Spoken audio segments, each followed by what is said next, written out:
Yes, it was here. I was born in South Africa in 1933.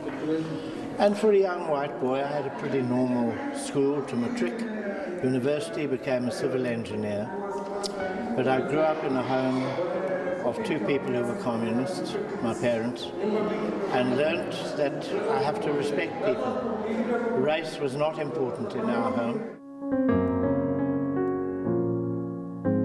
I wanted to be an engineer. I wanted to build houses and railways and roads and bridges for people. That was my dream. And then I discovered I could build for white South Africans, not black South Africans, not for people. So first you change the country, then you can be an engineer. And it took too long, so I never became an engineer again. How growing up, as I did in World War II, where even white South Africa joined Britain and the other allies against Nazi Germany, against racism, against domination and control. And yet in South Africa, we practiced all the very things that we were fighting against. And the people of Cuba could be struggling for freedom. Why couldn't our people? It was the right thing to do. But you were white. They were not your people.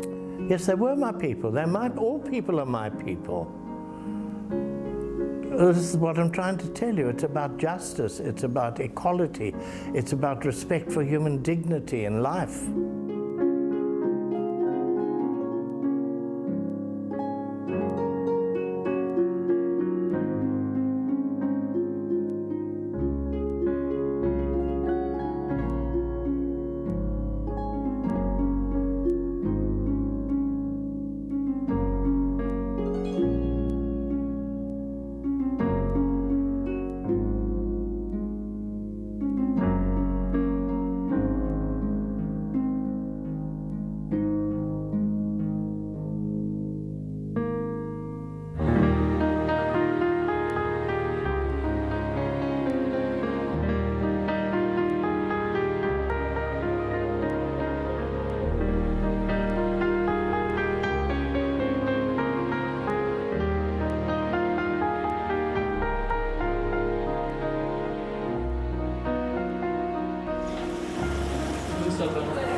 Denis Goldberg endured 22 years in a Pretoria jail as one of a handful of white political prisoners. I don't know if I could take it now that I'm old, you know. I suppose if I had to endure it, I would. But you needed to be young to deal with it. And determined. You know, you weren't going to let them defeat you. What did your parents think of you then? Oh, my parents were very proud of me. The day I was sentenced to life imprisonment, my mother said that her life was fulfilled through me. I wasn't just her little boy anymore, I was her comrade. What we have to do as individuals is say, no, I'm not going to judge the book by its cover, the person by the skin color. I'm going to say, is this a person I could like? And if I don't have to love everybody, and I don't want to be loved by everybody, that would be a terrible burden. Really, it would be a burden. But I do have to be polite and courteous, so that we can get on and cohere as people of different cultural backgrounds who enrich each other. Denis Goldberg, Ahmed Kathrada, this day, 50 years ago, you were sentenced to life imprisonment, and yet here you sit, free men, living in a brand new South Africa. What does it feel like, looking back 50 years? How did you feel standing there? Because Mandela is, in his words, saying he's prepared to die. You got the death sentence hanging over your head. He voiced that concern. You were the rest of those that were being accused and could follow suit. How did you feel when he said that? I must confess that I knew what he was going to say because we'd all read the speech and we'd discussed it with him. But when he said it, I realized he was saying, hang them all, hang all of us. And I felt just a sense of elation to share this moment. It was such a moment of pride. You don't choose to be on trial for your life, you know. But to have it stated with such courage and elegance, I like to think of it as grace under fire. Yeah. And a great moment in my life, truly. And I think for all of us, there was no sense of fear. And the instruction was very clear that I must dress you. It's a tie. Oh, yes. You look like a uncle. Oh, wow.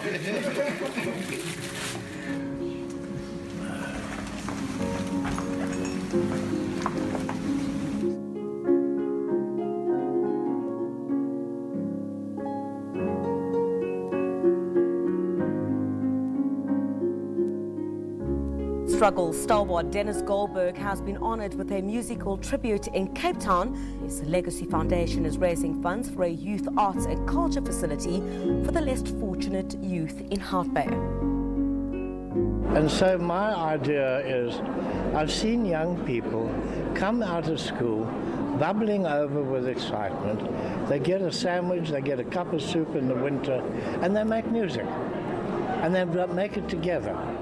So I'm grateful that I'm part of this celebrating his 85th birthday and fundraising for the House of Hope. He could have sat at home with his family or friends or people very close to him and had lunch or dinner, but he decided he wants to dedicate his life to the children of South Africa, and I'm very grateful to be part of that. Proceeds of the concert will go to the Denis Goldberg Legacy Foundation's fund for the House of Hope project. Denis, SABC News, Cape Town. My vision is an art and culture training centre where the young people and their parents of Hout Bay can come together through their creative abilities. And I would like people who want to support us to be part of it. And I see young people everywhere saying, we want to be together. They go to school together. They make music together. They dance together. They make love together. They make babies together. And this for me is a new South Africa. And this art and culture, I've seen people come together and enjoy their lives and grow as people.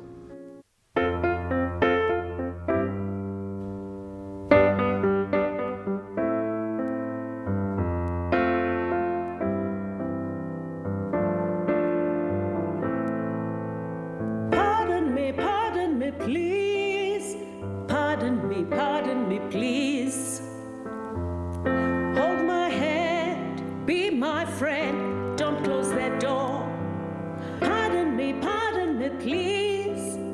Pardon me, please. Hold my hand, be my friend, don't close that door. The road is long,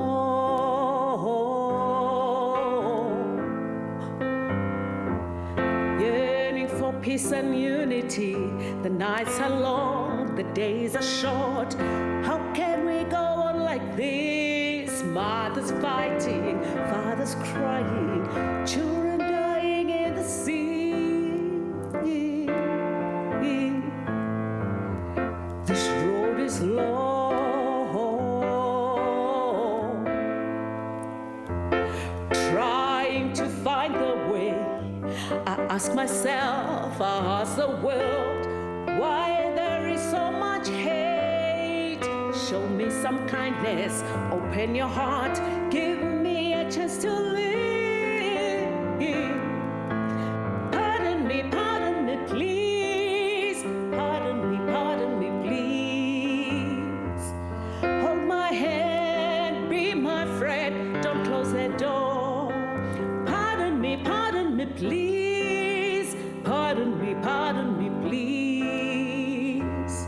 Hold my hand, be my friend, don't close that door.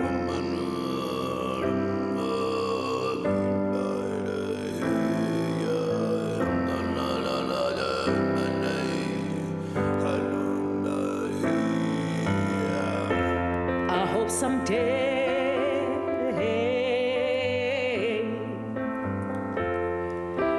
peace will prevail in the world. I've seen it all, still have some hope. We are all the same, one people. Pardon me, please. Pardon me.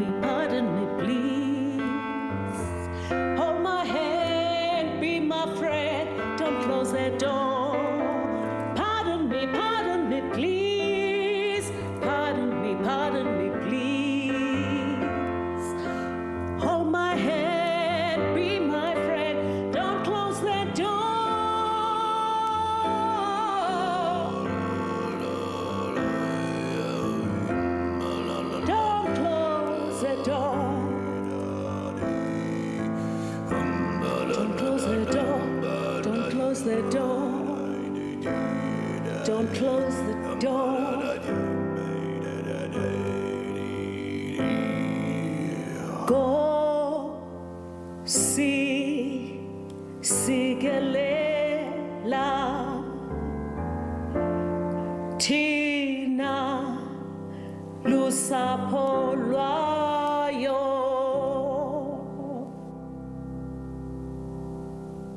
Thank you, Gareth. Thank you, Denis, for your love. Thank you for everything. May your soul rest in power. Denis Goldberg, iqhawe lethu, ibhonge neqheya kwabebala elimhlophe ngoba he went against his own race and said no to apartheid. Siyabulela tata. Mhla egwetywe ubomi wathi kunina wayenxunguphele. It's life and life is wonderful.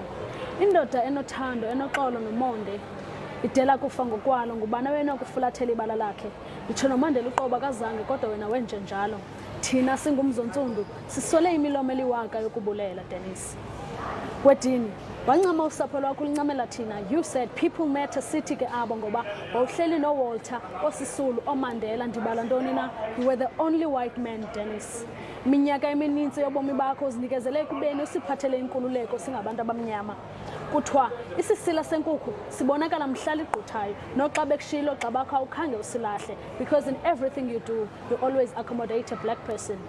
Ude athi nangona ilizwe loMzantsi Afrika lichabalala, he could never bring himself to vote against the ANC. Siyabulela tata. Silapha ngenxa yakho Denis. Dinanto inye ndiyithandayo ngawe tata, nangona isifo somhlaza sidlakaza, you still have a sharp mind and a sharper sense of humor. Thina kwaXhosa sithi lingaduduma ligqekreze kodwa lisokuzela indone kwaye liduduma lidlule mntakwethu. Indoda emthathela ingqalelo umuntu omnyama, rhanqalala lengqonyele ngoyiki ngokoyikiswa. You were the only white member of Umkhonto weSizwe that was arrested. Amandla, he says that he's encouraged by young people who say, enough is enough. We say to you, siyabulela tata, long live Denis, long live. Yeah. I'm very honored to be the person to welcome you all on behalf of Denis Goldberg's family and trust to this online memorial. Unfortunately, the COVID-19 pandemic has prevented the country honoring Denis through a state funeral. Fortunately, a bunch of incredible people have done incredible work over a short period to make this all happen. We want in particular to thank Glenn Gillis and his colleagues at Sea Monster, the Google South Africa team, and the SABC for collaborating with us to pull this off. Organizing an online memorial like this is a first for us all. We thank Ashley De Silva for the memorial video that was shown at the beginning of the program, Yvonne Chaka Chaka and Gareth Libber for the musical item, and Zameka Ngalwa of Imizamo Yetu's Ngoma Choir for the praise poem. Those virtually present with us today include Denis's son David and his family in the UK, family in New York, Joy and Joe, who have been his closest family in South Africa for about 2 decades, Denis's partner Deirdre, Denis's brother Alan and his niece and nephew Lindsay and Paul, the trustees of the Denis Goldberg Legacy Foundation Trust, and friends, comrades and admirers from South Africa, Germany, England, Scotland, and many other parts of the world. We extend a special welcome to people from the Hout Bay community, a community to which Denis devoted the last period of his life. We welcome you all and thank you for all the messages and actions of support and sympathy received over the last 8 days. Unfortunately, we are not able to read out all the messages that we received. We are, however, collecting and collating all the messages and will be posting them on the Trust website. Choosing the speakers for today's program was extremely difficult. Those chosen by the Memorial Central Committee, which consisted of David, Joe, and myself, represent different aspects of Denis's full and complicated life. I would now like to hand over to our first speakers, who are Denis's 3 grandchildren. There's Katie, who's his oldest. It's David's oldest daughter, and Denis's oldest grandchild. There's Katie Goldberg, her younger sister, and then there's Jack, who is the late Hillary's son. They are all sitting in different parts of London in the UK, but they have worked together to put this together. So, and David will be sitting in with them next to Katie so that you can at least see Denis's son, even if you can't hear him. So over to you, grandchildren.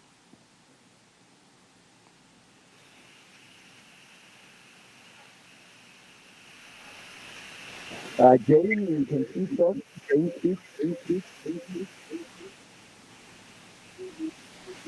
Go ahead, Jane. Hi, can you hear me? Yes, speak. We can hear you. You're live.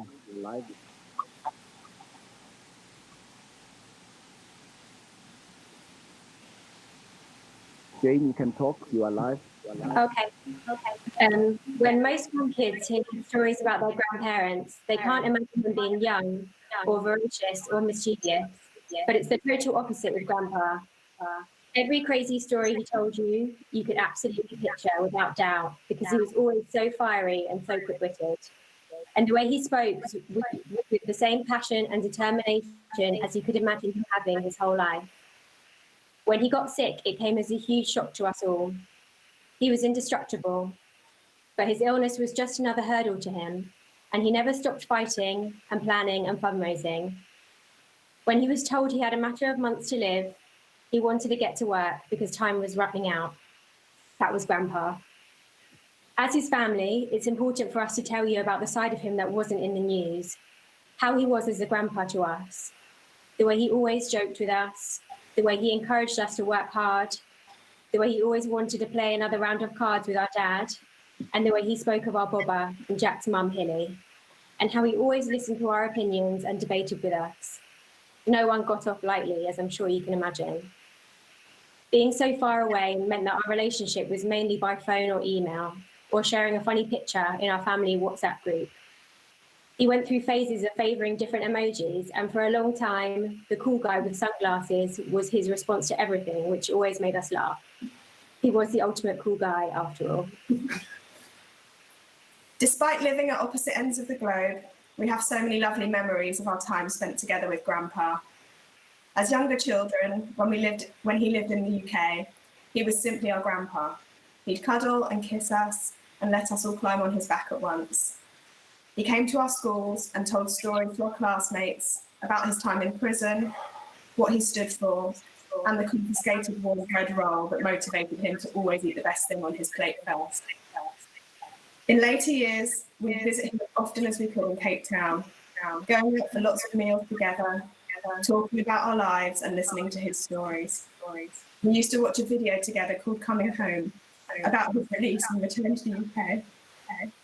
And every time the shot of him cuddling his young grandchildren came on screen, he'd cry. He was this incredible and unstoppable force with a big soft spot inside. He was so proud of us, always wanting to show us off, and we will be forever proud of him too. Not only will we mourn his grandchildren, son, and close relatives, but South Africa will have to say goodbye to another of its heroes. There have been so many touching tributes to Grandpa, which can only confirm the magnitude of high regard in which he was held by so many. A man who lived in the pursuit of social justice and equality for all, no longer in pain, who left the world a better place than when he entered it. He led an amazing life, a full life, and with so much reason to celebrate every second of it. Grandpa's legacy will live on and flourish, and we hope his passing will inspire everyone to not only continue his mission to rid South Africa of inequality, but to endeavour to always do the right thing, even if it's not the easy thing. Who knows what life holds after death? But to know he'll be looking down on David, Katie, Jane, our amazing extended family and I, reunited with our brother and my mum, well, that's comforting. Because life life is wonderful. Rest in power, Grandpa.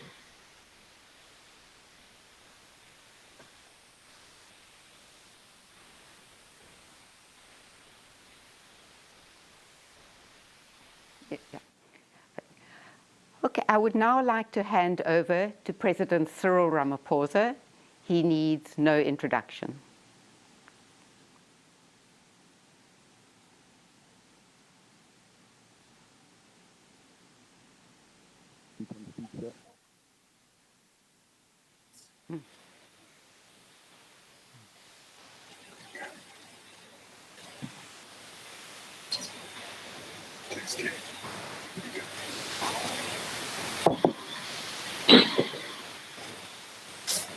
Your mic is muted, Mr. President. Your mic is muted.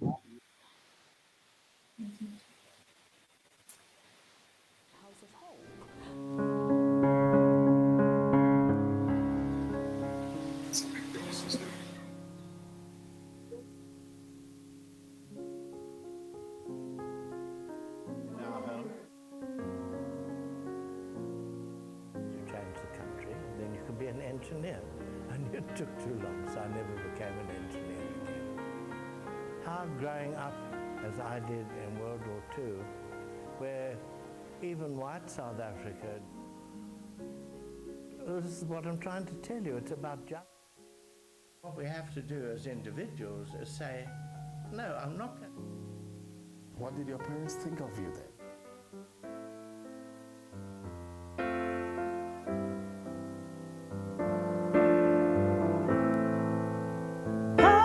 Pardon me, please. Pardon me, please. Hold my hand, be my friend. Denis Don't close that door. Loved his country, South Africa, and his people. Mr. President, please start from. Hold my hand, be my friend. Don't close that door. The road is long.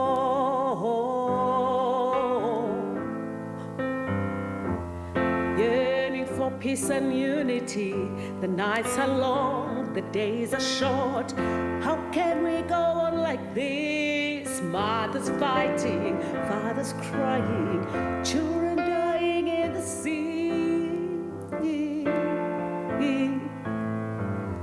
This road is long.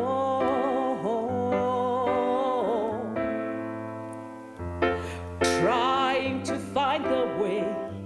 I ask myself, I ask the world, why there is so much hate?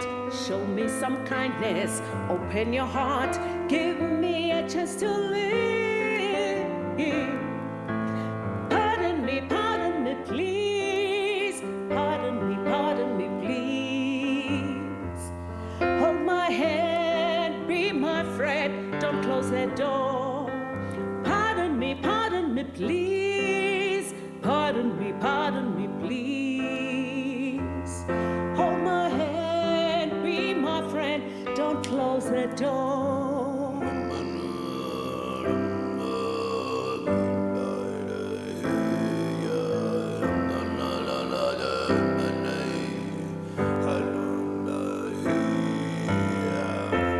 I hope someday. Members of the Goldberg family, fellow mourners, comrades and friends. It is said in the classics that when a great person dies, for years the light they leave behind them lies upon the paths of humanity. The comrade we are remembering today was a man of firm courage, of unwavering resolve, and of extraordinary humility. Despite his stature as a hero of our liberation struggle and our democracy, he was unassuming, humble, and kind. Isithwalandwe siaparankwe, as we refer to him. He loved his country, South Africa, and its people. He loved the African National Congress and surrendered his youth to supporting its mission. He never lost faith in the organization, nor did he renounce it even when he saw it falter and make many serious mistakes. With the devotion of a son and the patience of a father, he wanted to see the ANC thrive and prosper, to learn from its mistakes and to correct them.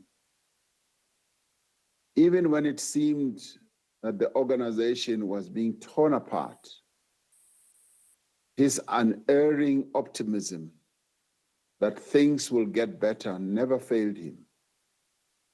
His legacy must give us cause to reflect on the true meaning of devotion to one's country, on the importance of social and economic justice, on compassion to one's fellow men and women, and indeed on the very nature of freedom itself. During my private contemplations on the life of Comrade Denis in the days following his passing, it came to me that much has and will be said about Denis Goldberg, the MK combatant, the political prisoner, and the fearless social activist. But what about Denis Goldberg, the person? I wanted to know what got to drive this young white man, born to parents of political conscience, but into white privilege in South Africa.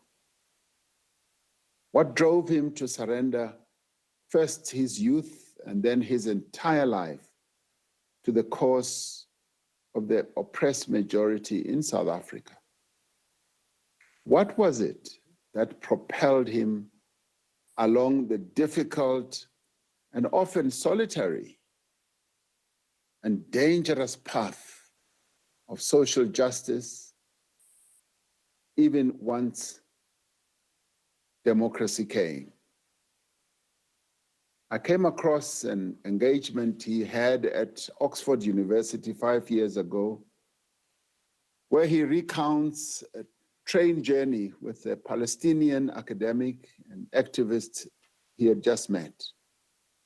As the train headed slowly from Manchester to London, they spoke about their lives, experiences, and attitudes and how similar they were. When he was asked how he survived harsh prison life, he said, "You survived because you had to survive. You've done what you've done because you had to do it." Close quotes. There can be no greater call to arms at the memorial for Isitwalandwe Siaparangwe Denis Goldberg than this one, and no greater time to make it. The ANC, the movement to which he dedicated and devoted his life, faces perhaps its greatest tests of leadership since 1994. We're in the grip of a global pandemic. Our economy is at a standstill. The lives and the livelihoods of millions of our people are at stake. The plight of the weak, the vulnerable, and the poor must now be our foremost preoccupation. Now, perhaps as never before, we are called upon to do what has to be done, because we know we have to do it. We must do, as leaders and members of the ANC and as citizens of South Africa, what we have to do. Denis Goldberg believed the greatest threats to our freedom are poverty and inequality. He said it is not enough to dream what our country must become. We must act to make that dream come true. In other words, we must do what has to be done.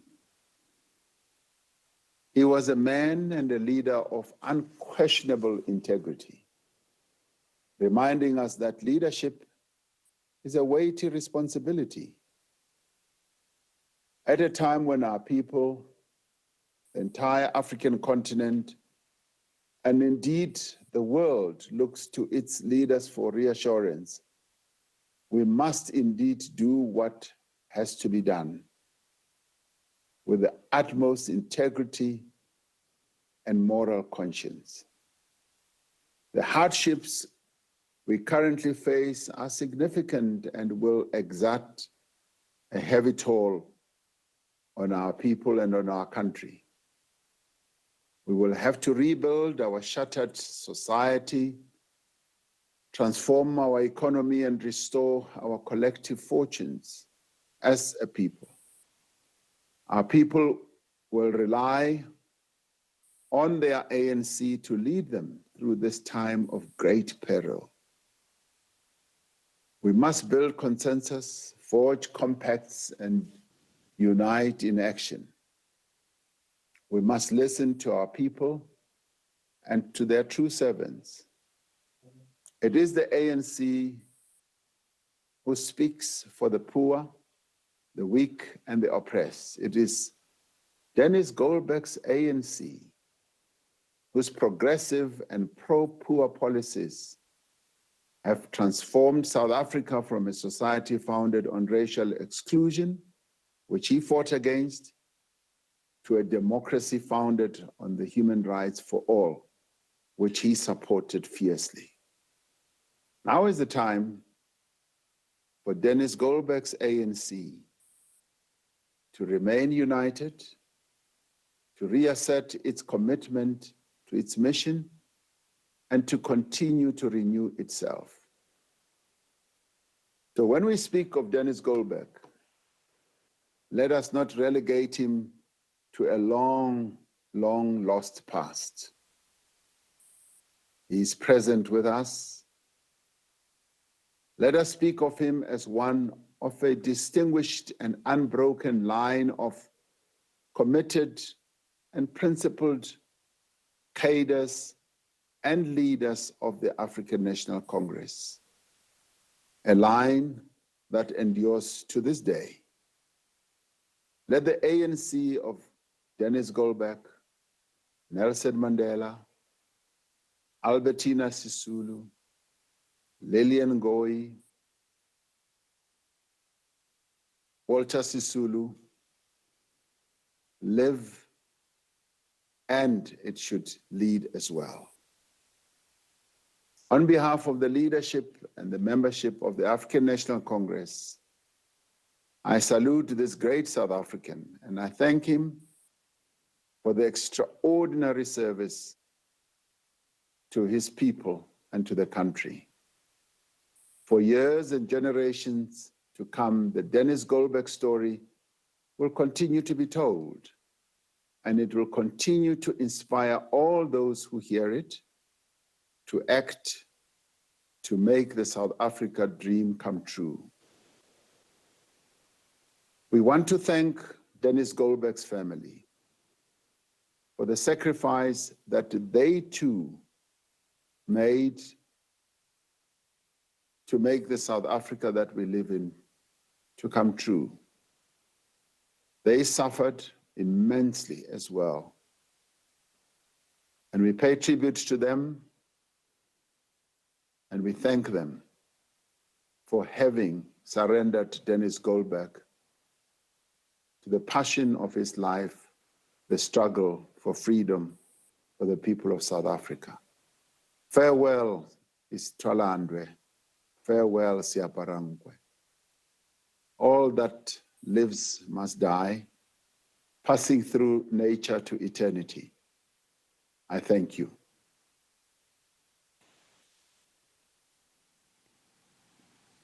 Yeah. Okay. Colin Govender. Yeah. Okay. Colin Govender is our website designer, but today he will make some remarks as both Denis's fellow ANC member in the Western Cape and also one of Denis's personal friends. Colin.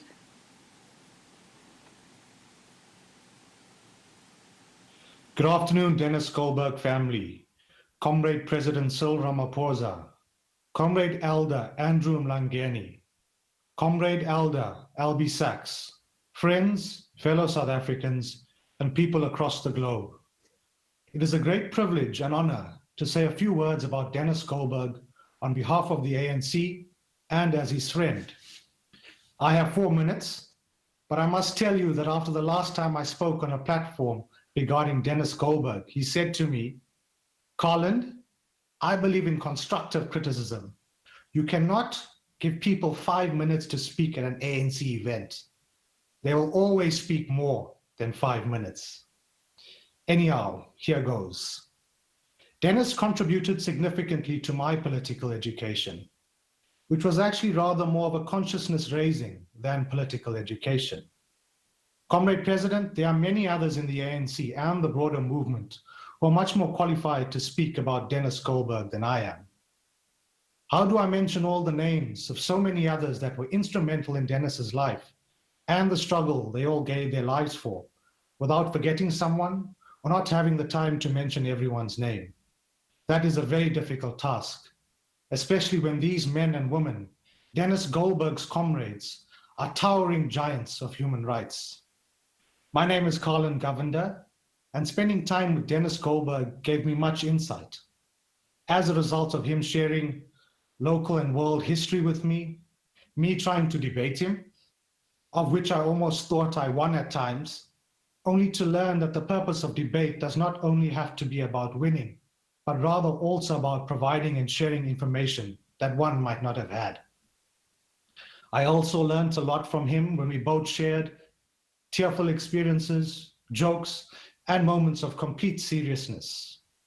As an ANC member, Comrade President, you will appreciate that Denis Goldberg spoke, but more so, actioned truth to power always.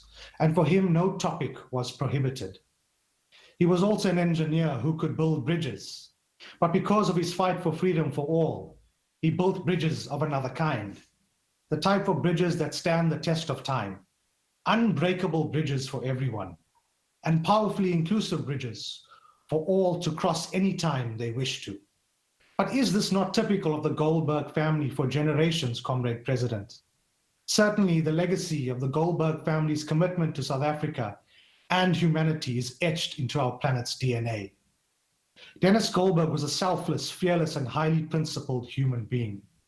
Comrade President, his principles are the principles of the ANC. Not only has Denis Goldberg significantly contributed to the foundation of the new South Africa, he has also moved the world forward in the vanguard for equality and dignity for all.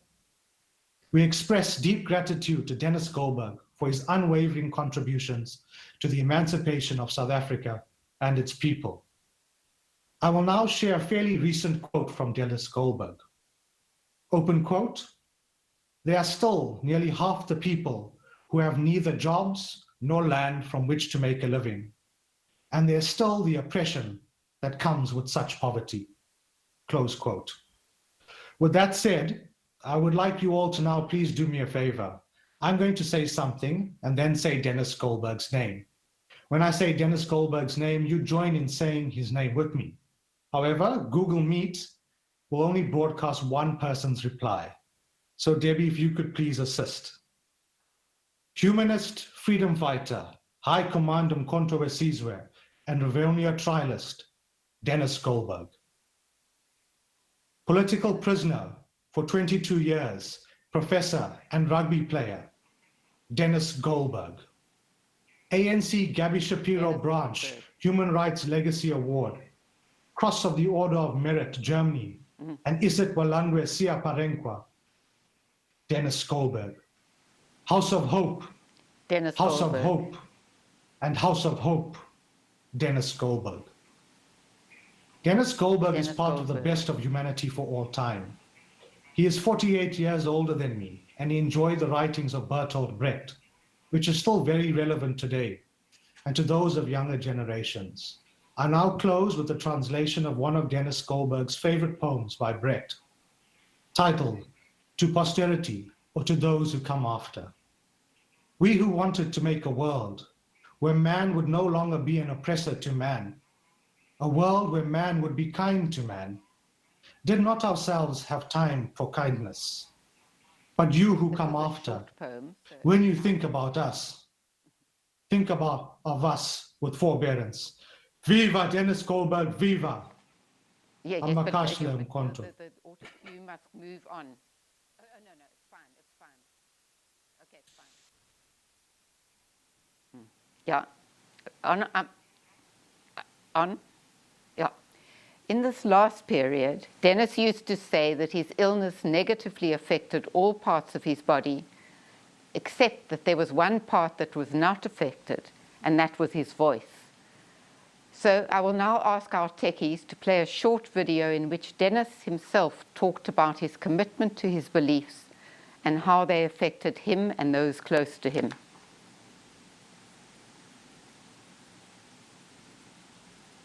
But even if I died in prison, our struggle would be successful. Never gave up hope, never ever, and have never regretted a day of that life and struggle. Having taken the stand that our lives were less important than the goal of freedom, and that the trial intended by the state to show that we were dreadful terrorists, we would show that apartheid was a system of racism by law and force of arms, and that the terrorism was that of the apartheid state. We succeeded. And so the trial was great. What did I feel in prison? Why is it taking so damn long? But it's going to happen. And after 16 years, when we were allowed access to newspapers, I could see it coming to an end. What an encouraging way of living, and of hearing from anti-apartheid people getting Christmas cards and so on. It was a tremendous support. We knew we were not alone. So how was it in prison? Do you want my honest opinion? I don't recommend life in prison to anybody. But we came out of it stronger. I took 3 university degrees and half a law degree, absolutely convinced that what we had done was right. And even if I died in prison, and there's a contradiction there, but even if I died in prison, our struggle would be successful. Never gave up hope, never ever, and have never regretted a day of that life and struggle. When you consider what you and your great friend Nelson Mandela did give up, huge swathes of your life, when you look at South Africa today... I'll tell you what I gave up. The happiness of my children. All of our children suffered, really and truly. Why my father? What about our wives left alone to bring them up? And for my black comrades, I have to say they had social solidarity. For our whites in South Africa, no. Our kids really suffered. They really did. My daughter found it very painful. My son, a different personality, managed far better. But all of our kids suffered. That is such a regret. Maki Mandela is here. She's overcome it now as a mature woman, can talk about it. But I know what pain she went through. And so what did I give up? My freedom. You live it day by day, filling the day as constructively as possible.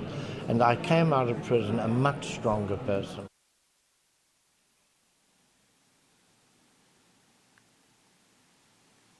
Oh, okay. Tell me when.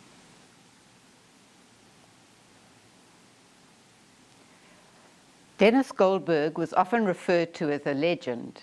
His first wife, Esme, teased him that he was a leg end. So I now ask another leg end, Andrew Mlangeni, who is the only surviving Rivonia trialist, to say some words to us about Denis, his fellow trialist and member of MK.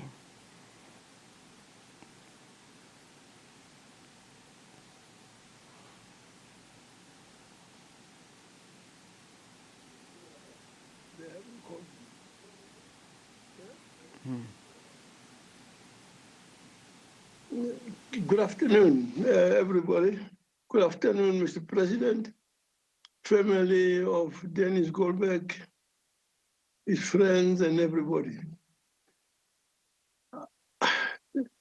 Usually, it is not proper to speak after the president has spoken.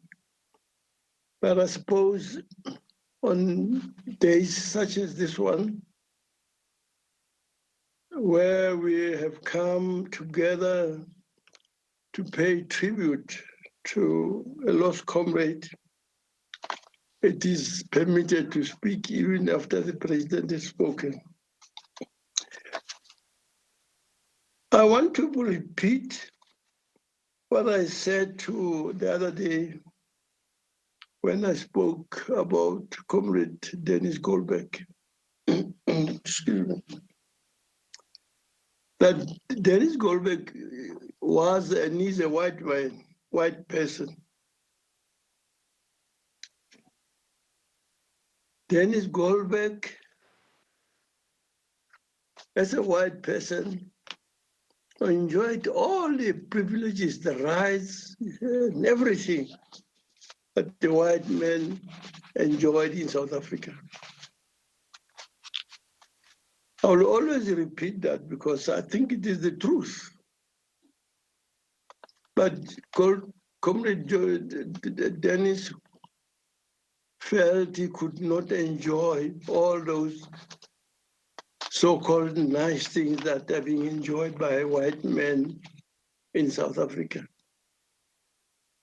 And Denis used to say, Comrade Andrew, how can I enjoy what other white people are enjoying when you, a proper South African, black South African, is not enjoying this? I can't enjoy it. And that is one reason why Comrade Denis joined the struggle for freedom, joined the African National Congress, and Umkhonto weSizwe, in order that you should make a contribution in destroying this evil policy of the National Party, apartheid policy, which was also declared a crime against humanity by the United Nations. Comrade Denis was not forced to join the African National Congress.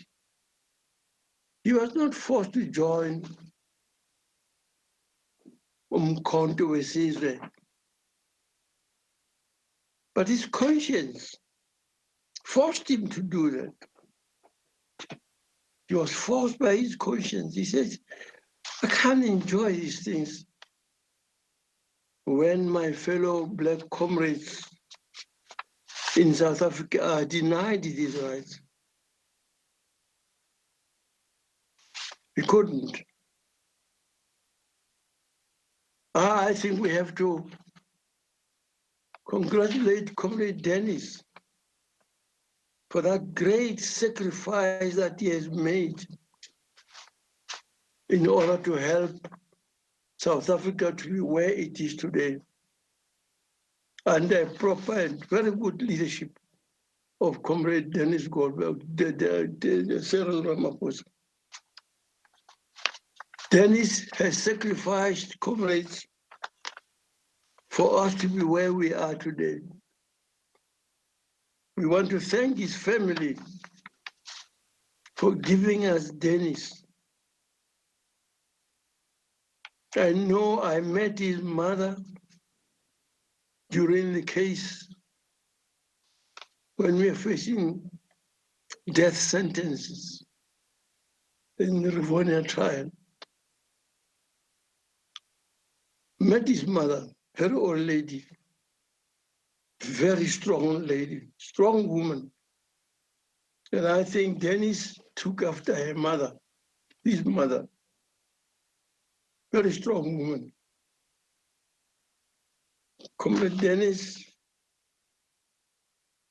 was an intellectual. He was an engineer. He could have joined any university, go and teach, and get a good salary.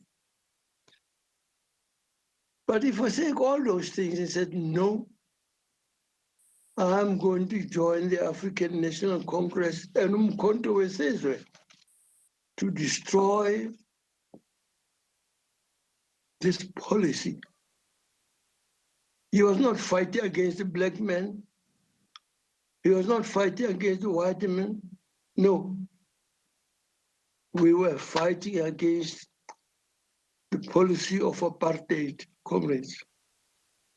And that is what Comrade Denis was doing. Even when he was based in London,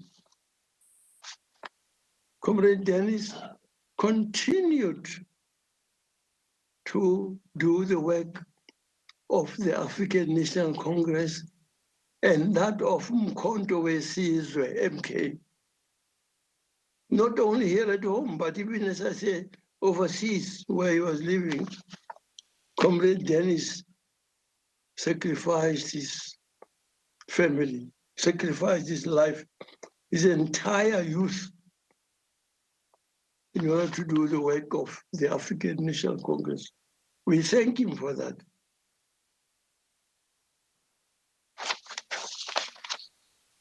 Comrade Denis,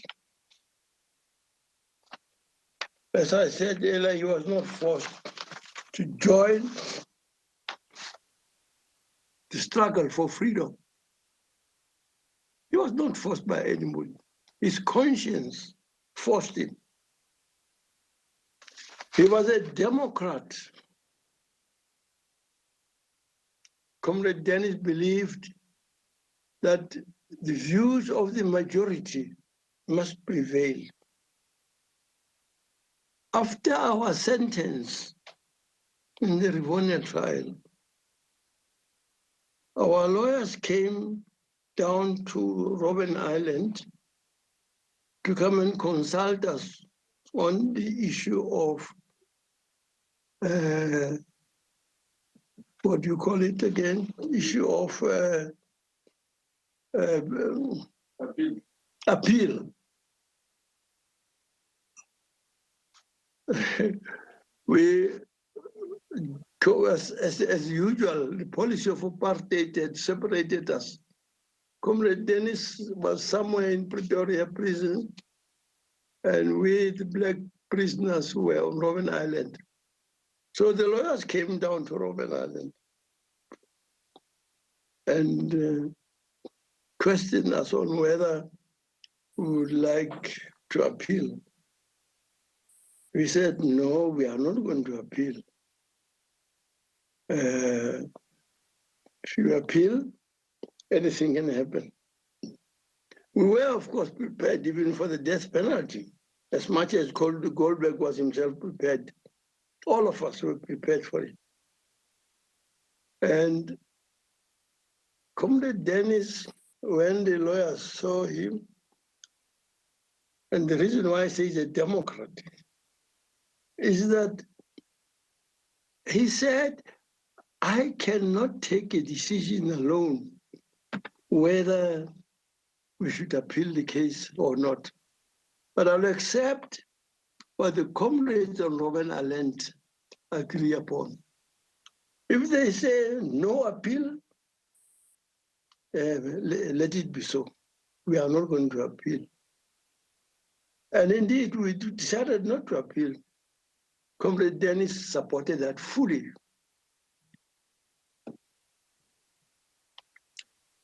I hope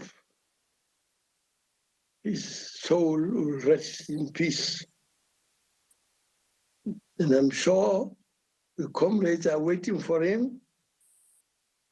He will find that they have probably formed some branches of the ANC and so on and so forth. And I have no doubt in my mind that Comrade Denis will join one of those branches. Thank you very much. May his soul rest in peace. Thank you, Mr. President, for the contribution you have made about Comrade Denis. You have made a better contribution than I could make, although I was with him in the case. But your speech covered everything that one would have wanted to say, or one could have said. Thank you very much.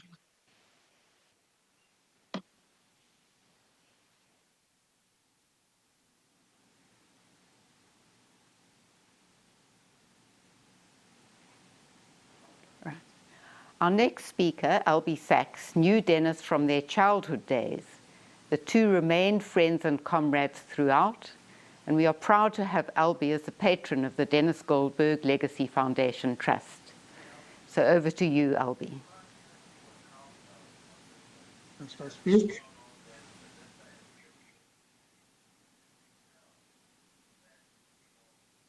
Speak, Albie. One of Denis's qualities was his great sense of humor, and I think he would have been very amused to hear myself and Andrew being referred to as comrade elders. I've been a comrade judge, now I'm a comrade elder.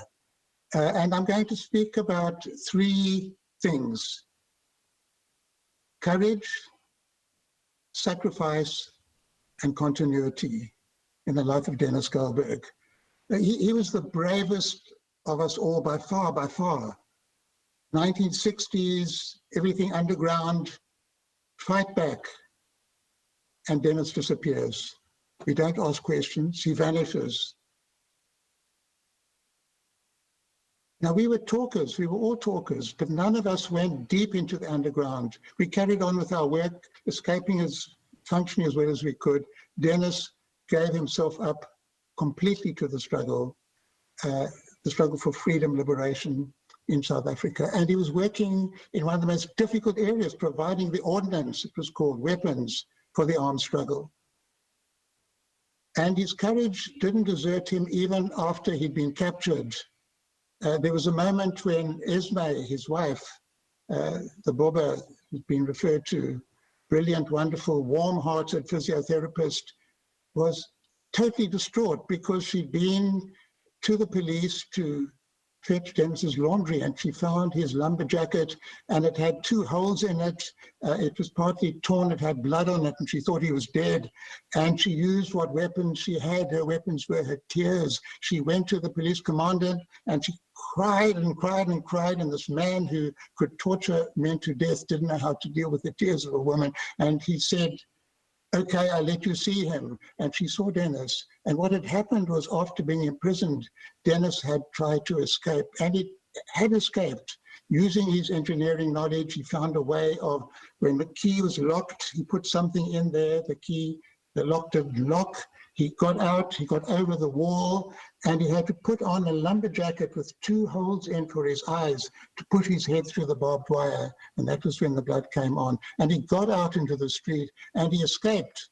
Unfortunately, being in a white prison, one of the white warders, one of the white prisoners called the warders, and he was caught. But he was courageous all the way through. Sacrifice. You've heard the word sacrifice. I don't think Denis ever felt that he had sacrificed anything. Now, he had sacrificed something. It wasn't the sacrifices that he made that's important. It's the sacrifices he refused to make. He refused to sacrifice his passion for freedom and liberty. If he'd gone on to become a successful engineer, making lots of money out of big projects, living well, giving that up wasn't a sacrifice. But to live well in a country torn apart with the majority being oppressed with massive injustice, that would mean sacrificing his dignity, his pride, his compassion, his humanity, his sense of what it means to be a human being in the mid-20th century. And he wouldn't sacrifice his dignity just for the sake of money, for the sake of some kind of material power. It was odd that was in prison. We read the Bible. What profiteth the man that he gains the whole world and loses his soul? And Denis never, never, never lost his soul right until the end. It was that soul that was so meaningful, that's so special in Denis Goldberg. Continuity. We attended so many burials of our comrades, massacred, killed, poisoned, blown up. And always we spoke about picking up the spear, picking up the spear, picking up the spear. And we will pick up Denis's spear, but the spear that we spoke about in those days of armed struggle is not the spear we're picking up today. We don't want a spear that's going to stab and draw blood and plunge into human bodies. We want the spear of illumination, the spear of justice. In this moment of the COVID-19, we want the scientific knowledge that will bring us the vaccine that will protect humanity, but we don't want the pharmaceutical companies to fight over who's going to get the copyright, who's going to hold it, who's going to make profits out of it. We don't want this country or that country or the other. We discover the importance of our humanity, a vaccine for all people. We discover as our planet is being depleted and threatened, we can't live on our own. That is what Denis's life was about. We don't live on our own. We live in societies, in communities. We live with and for and together with others. So that's the spear that we pick up when I offer my love to David, to the grandchildren, to Deirdre, who was such a wonderful, marvelous companion to Denis in his last years, to Joy, his niece, who's been such a terrific friend and support of Denis all this time. I think of how much Denis meant to all of us. This brave, brave, brave person, full of soul, full of compassion, practical, dedicated, a beautiful example of what our humanity is capable of producing. Thank you, Denis. Bye-bye, Denis. It's hard to say farewell to you.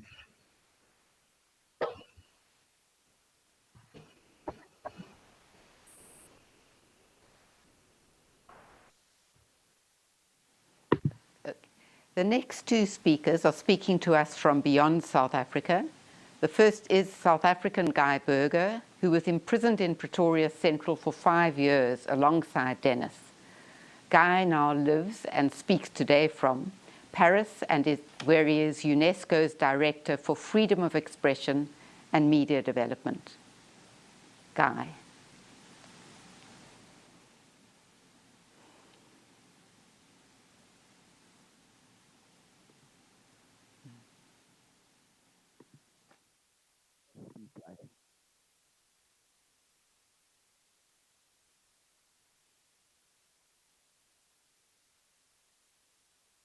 Guy, speak. Greetings, everybody. I spent 2 long years in Pretoria prison in the 1980s with Denis. That was a fragment of the 22 years taken from him. My sentence was, as he said, a comparative parking ticket, but it was enough for me to get to know the heart of the man with a giant heart. Denis took real care of me in prison. He negotiated for me when the prison warders prosecuted me for reading a newspaper. He taught me how to make a dessert out of jelly powder, rusks, water, and peppermint-flavored toothpaste. He tried to teach me guitar without success, but occasionally I would accompany him on a recorder to render tunes of freedom songs. He shared with me the joke, what is the difference between the law and a cat? Well, the first has pauses at the end of its clauses, and a cat has the reverse. But Denis's humor aside, it was particularly tough for him to be in prison. The other Rivonia life sentence prisoners were together on Robben Island, and Denis was alone in Pretoria with a company of other political prisoners, yes, but people who would also eventually go out. Myself, David Kitson, Jeremy Cronin, Raymond Suttner, David Rabkin, and others. We cycled out of the system. Denis stayed behind because a life sentence under apartheid meant life. Well, anyone would get depressed as the decades wear on, and there's no clear sign of getting out of that physical and spiritual confinement. Denis suffered a lot in prison, including terrible migraines. But even when he was down at heart, he did keep up his spirit, and that helped to reinforce morale in prison. He never wavered about the righteousness of the cause of liberation from racism, oppression, and poverty. Later, when Denis and I were both long out of Pretoria maximum security prison, I interviewed him for a magazine. It was in 1991. We went to a site just past Camps Bay in Cape Town, where some 30 years earlier, Denis had risked testing explosives against the rock face on the coast. He knew well at the time that he was also risking his family life and the well-being of his wife Esme and children David and Hillary. A terrible choice. He consciously chose for the greater good. The cost of that commitment became painfully real for him, as it was, of course, for the other Rivonia trialists. In Denis's case, he told me in prison once how his daughter Hillary, although 5 years old at the time of his arrest, started sucking her thumb in response to the departure of her father. In such small things, the pain of an imprisoned parent can be understood. Yet Denis's 22 years in jail, along, of course, with that of countless of others, helped to underline the abomination of apartheid. It also specifically helped to reinforce the remarkability of superior non-racialism as the true antithesis to white racism and exploitation, a morality we should never forget. Denis behind bars was what people sometimes call a mensch, in the sense of somebody embodying Ubuntu. He never lost that quality. He was a man with a giant heart. Before, during, and after jail, he had a giant heart. He was himself a living house of hope. He is himself a living house of hope. Thank you, Denis.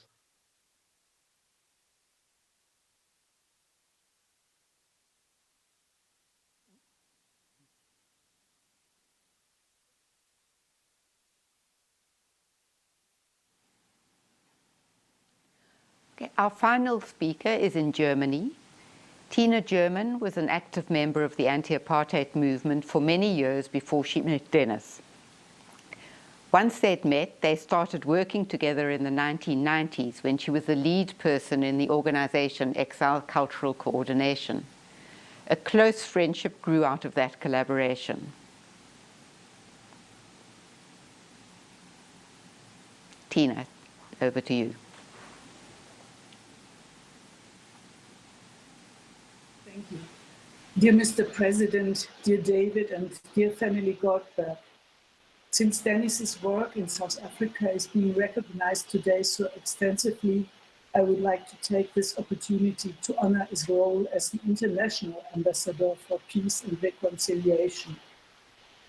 We met in 1995, each other for the first time in a cafe in Düsseldorf, where we agreed to organize lecture tours for his story to be told to the people of Germany and beyond.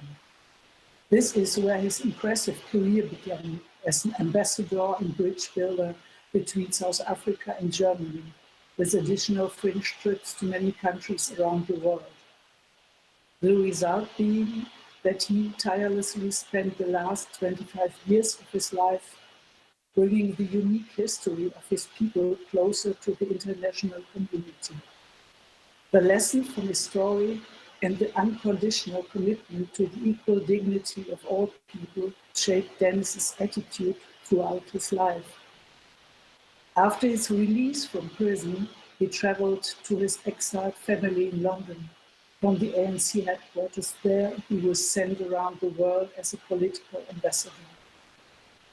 As witness to the horrors of apartheid, he sought support worldwide, all the way to the United Nations in New York. Denis was constantly preoccupied with the heavy burden that his country still has to bear. Millions of people who for decades had no access to decent education, work, healthcare, economic and cultural development. The people that were for generations denied human dignity faced the privileged white minority. How to overcome this incredible history and heritage? In response, Denis, in his beautifully pragmatic way, founded the organization Community Heart. The letters of the word heart standing for health, education, and reconstruction training. The organization was initiated in England and shortly afterwards expanded to Germany. It has since supported many projects with generous international donations, small and large, and has gathered support from Germany and further afield. Amongst the many projects Denis introduced Community Heart were women's shelters, natural science buses, libraries, mobile AIDS clinics, violence prevention, and as well the vibrant Kronberg Music Academy in Outbreak. In Germany, Denis reached out to many people, including politicians and influential figures throughout cultural and civil society. In schools, universities, cultural centers, at congresses, and in discussions with politicians, he was always ready to explain, convey, and reconcile. With very convincing arguments and a great wealth of knowledge, with patience and an unforgettable humor, he motivated an infinite number of people to think and act for themselves, as well to communicate with each other to fight for human rights throughout the world. He has received numerous international awards and medals, including the Order of Merit of the Federal Republic of Germany, for his efforts to liberate his country and for his work in the field of human rights. All these trips around the world, Denis has drawn up an impressive resume, imprinting his legacy into the world through the Denis Goldberg House of Hope. It is through education, specifically arts and culture, that Denis recognized a powerful tool to rebuild a nation. We are mourning the loss of a great friend who has found his way into so many hearts around the world. Denis, we miss you dearly.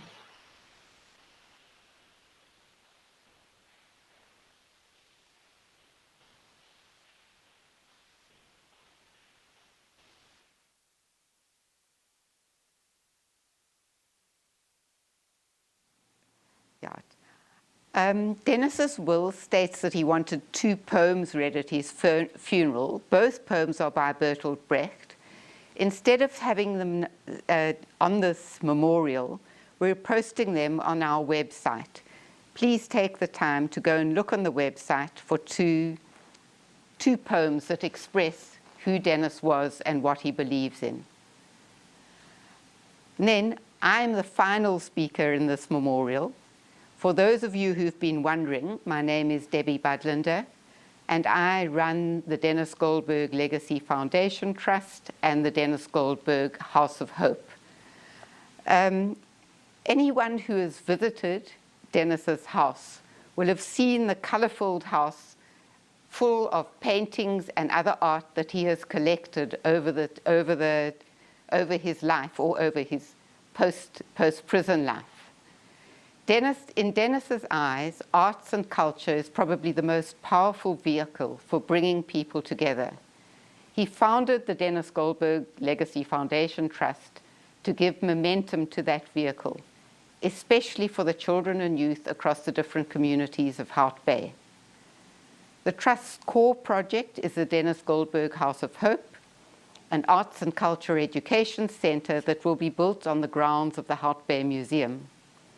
Denis's large art collection will be housed there, as well as an exhibition celebrating his life and contribution.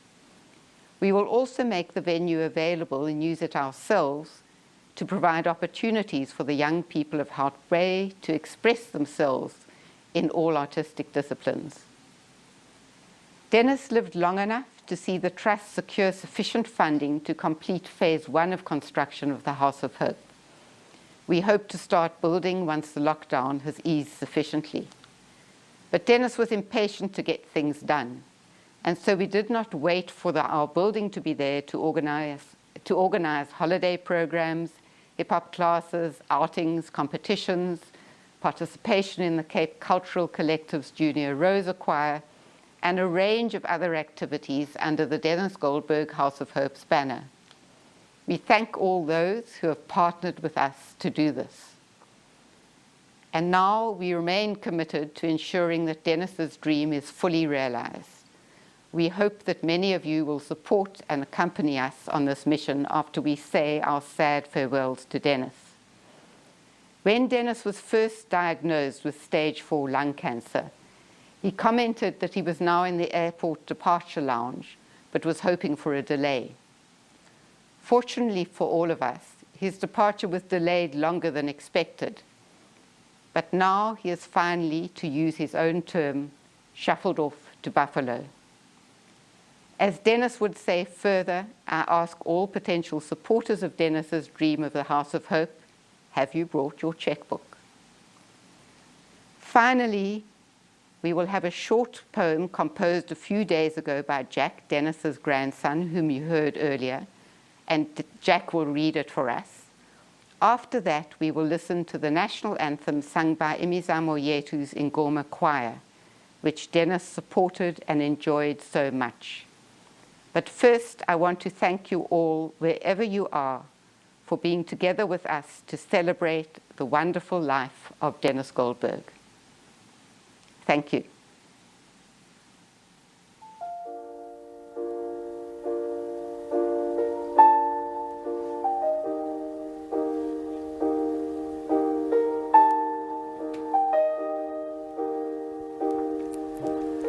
Envision the future, as all those that did before, yet remember and recall the journey.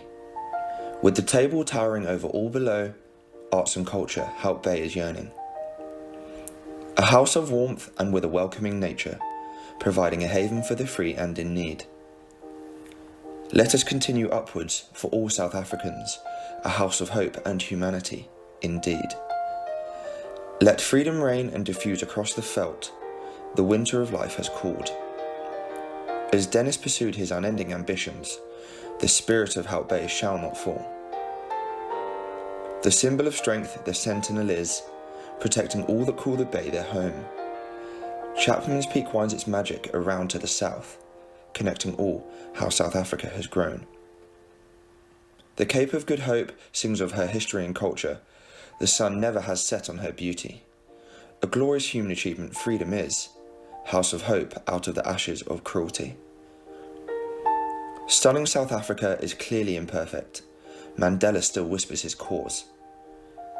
There was 2 of the 8 left, now only 1, in a true rainbow nation for all.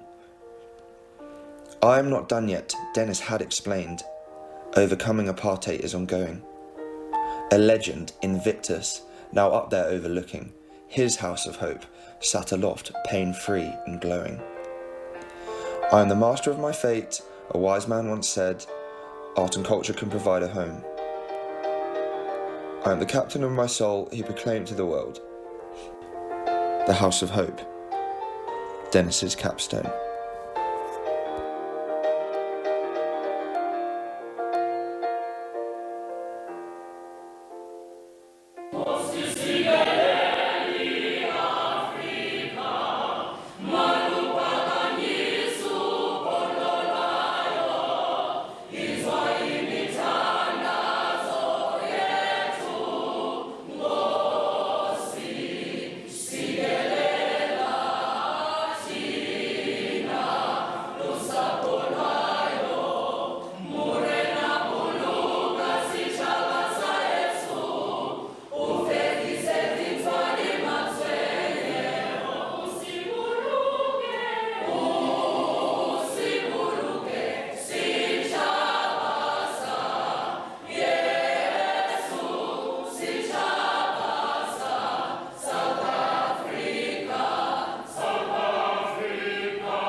All right, our national anthem there to appropriately wrap up our broadcast of the virtual funeral service, a memorial service rather, of Denis Goldberg. Who would have thought that in 2020 we wouldn't be able to have the kind of official funeral service that we've become so used to for our struggle veterans and freedom fighters. A word of thanks very much to Debbie Budlander, of course, who runs the House of Hope and the Denis Goldberg Legacy Foundation Trust, who of course moderated that service for us. And of course some of you did watch it via YouTube through the SABC feed that we were giving there. Thank you very much for tuning in there too. Some very beautiful and touching words that we received, of course, from those who were honoring the late struggle stalwart Denis Goldberg. We heard, of course, from President Cyril Ramaphosa, who said that, who asked many poignant questions about, what drove Denis Goldberg to surrender his youth, his privilege, to help the black majority, what propelled him to this path.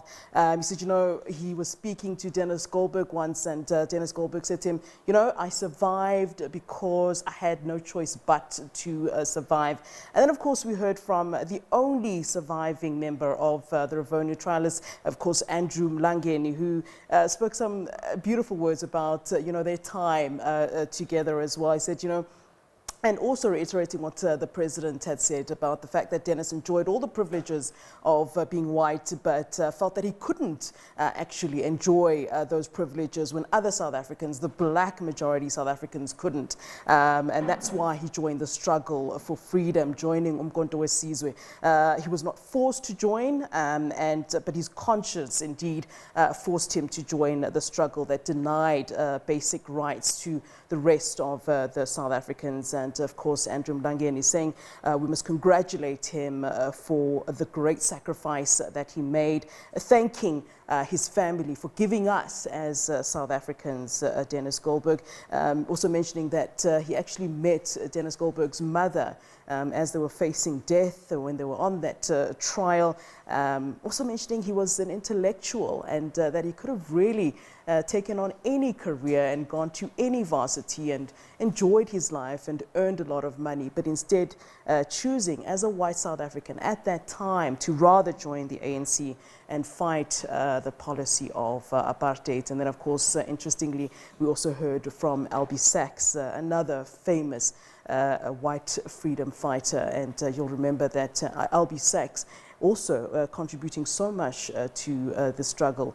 In fact, he lost an arm when a bomb was sent his way, and he said, he thinks that Denis Goldberg would have found it quite funny that they are now being referred to as comrade elders, that himself, Denis, and Andrew Mlangeni are being referred to that way today. And he spoke about the three pillars that distinguish his character, those of courage, sacrifice, and continuity in the life of Denis Goldberg, saying that in fact he was the bravest of them all, and that he gave himself up for the freedom of South Africans, and that even after he was captured, he still continued to have the kind of courage that he himself didn't. But I think if we look at all of those who fought against apartheid, that they all had courage. So I think some of them might be a bit humble about it.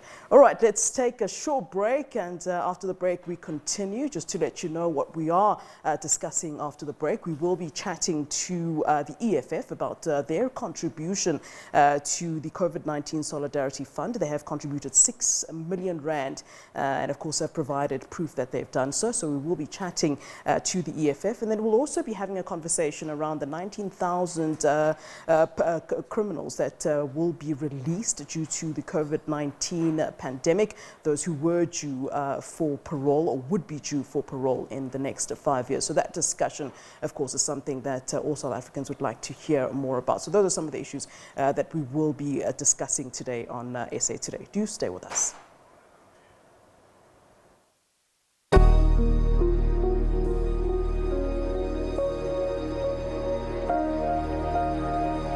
Every year, more and more people all around the country are saving money on their car insurance. Let's meet some of them. This is your 4th Ford Ranger. That's correct. Wow. It is just a great vehicle. You're a very loyal person. So what happened when it came to your insurance? And eventually I felt that the premiums was a